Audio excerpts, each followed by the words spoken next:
নেশা করতে দেখে ফেলেছিলেন অবসরপ্রাপ্ত শিক্ষক গণপতি চক্রবর্তী।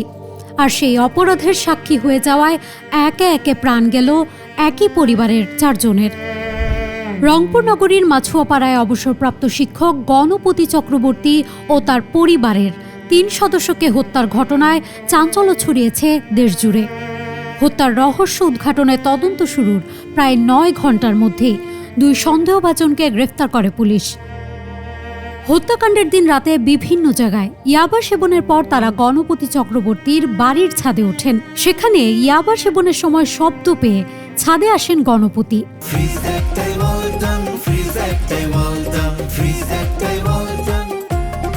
তাদের নেশা করতে দেখে প্রশ্ন করতেই গামছা দিয়ে ফাঁস দেয়া হয় তার গলায়। গণপতির চিৎকার শুনে স্ত্রী প্রীতিলতা সিঁড়ি দিয়ে উপরে উঠলে তাকেও হত্যা করা হয়। এরপর মেয়ে আগামী চক্রবর্তী এগেলেও তাকেও শ্বাসরোধের চেষ্টা করা হয়। প্রায় কয়েক মিনিটের চেষ্টায় মৃত্যু হয় তার। সবশেষে ঘুমন্ত অবস্থায় পাওয়া যায় 12 বছরের শিশু প্রিয়মকে। হত্যাকারীদের চিনে ফেলতে পারে এমন আশঙ্কায় তাকেও হত্যা করা হয়। পুলিশের ভাষ্য অনুযায়ী 4 জনকে হত্যার পরও সেখানেই কিছু সময় অবস্থান করেন তারা। প্রথমে গোসল করে, এরপর ডাইনিং টেবিলে বসে খেজুর ও শশা খায়, পরে সেখানেই সেবন করেন ইয়াবা। তারা খুনের পরে গোসল করে ওখানে বসে খেজুর খায়, ওখানে বসে ইয়াবা খায়। তারপরে যখন দুপুরের দিকে ফাঁকা হয়ে যায়, পাশের বিল্ডিংয়ে ছাদ দিয়ে লাফ দিয়ে বসে তারা চলে যায়। এর আগে ওরা ওখানে চেয়ারে বসে রেস্ট নেয়। ঘটনাকে ডাকাতি হিসেবে দেখাতে ঘরের আসবাবপত্র তছনছ করে তারা। আলমারির ড্রয়ার ভেঙে স্বর্ণালংকার নিয়ে পালানোর পরিকল্পনাও করে।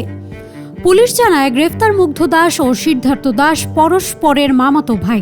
তাদের মধ্যে সিদ্ধার্থ দীর্ঘদিন একটি জুয়েলারি প্রতিষ্ঠানে স্বর্ণ শ্রমিক হিসেবে কাজ করছিলেন, আর মুগ্ধ কাজ করতেন একটি মাছের দোকানে।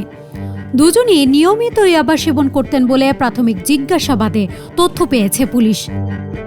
তবে ঘটনাস্থলেই তদন্তকারীদের হাতে আসে গুরুত্বপূর্ণ কিছু আলামত। ডাইনিং টেবিলে পড়ে থাকা খেজুরের বীজ, অর্ধেক খাওয়া শশা ও ইয়াবা সেবনের আলামত পরীক্ষা করা হয়। পাশাপাশি স্বর্ণালংকার পরীক্ষার ধরন দেখে তদন্তকারীরা ধারণা করেন হত্যাকারীদের স্বর্ণের কাজ সম্পর্কে অভিজ্ঞতা রয়েছে। এসব সূত্রের ভিত্তিতে তদন্ত এগিয়ে নিয়ে মুগ্ধ ও সিদ্ধার্থকে শনাক্ত করে পুলিশ। এদিকে হত্যাকাণ্ডে নিহত আগামী চক্রবর্তীর প্রেমিক অদিত কারো সামাজিক যোগাযোগ মাধ্যমে আবেগঘন পোস্ট দিয়েছেন। তাদের একসঙ্গে তোলা ছবি প্রকাশ করে তিনি লিখেছেন, জীবনের শেষ সম্বলটুকুও শেষ হয়ে গেছে। News desk, Manabzamin.